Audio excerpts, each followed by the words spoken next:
എല്ലാവർക്കും നമ്മുടെ പുതിയ വീഡിയോയിലോട്ട് സ്വാഗതം. എഴുത്തുപരീക്ഷയില്ലാതെ ജോലി നേടാൻ മാസം 90,000 രൂപ ശമ്പളം കിട്ടും.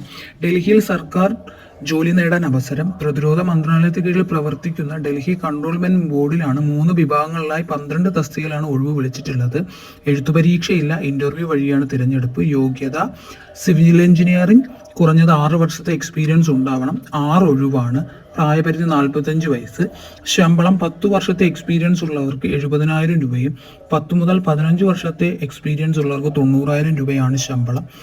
രണ്ടാമത്തെ വേക്കൻസി ഓട്ടോ കാർഡ് വിദഗ്ധൻ, ഒരു ഒഴിവാണ്. യോഗ്യത 12ാം ക്ലാസ്, IT അല്ലെങ്കിൽ സിവിൽ എഞ്ചിനീയറിംഗ്, ഡിപ്ലോമ, 2 വർഷത്തെ എക്സ്പീരിയൻസ് വേണം. ശമ്പളം 40,000 രൂപയാണ്. ഉദ്യോഗാർത്ഥികൾ ഓൺലൈനാണ് അപേക്ഷ സമർപ്പിക്കേണ്ടത്. അഭിമുഖത്തിൽ നേരിട്ട് പങ്കെടുത്താൽ മതി. ഡൽഹി കൺട്രോൾമെന്റ് ബോർഡ്, സുഷമ സുരാജ് മാർഗ്, ഡൽഹി കൺട്രോൾമെന്റ് എന്നതിലാണ് സ്ഥാപനത്തിന്റെ വിലാസം. കൂടുതൽ വിവരങ്ങൾക്ക് ഡൽഹി കൺട്രോൾമെന്റ് ബോർഡിന്റെ ഔദ്യോഗിക വെബ്സൈറ്റിൽ കൂടുതൽ വിവരങ്ങൾ കൊടുത്തിട്ടുണ്ട്. വീഡിയോ ഇഷ്ടപ്പെട്ടാൽ ലൈക്ക് ചെയ്യുക, ഷെയർ ചെയ്യുക, സബ്സ്ക്രൈബ് ചെയ്യുക. താങ്ക്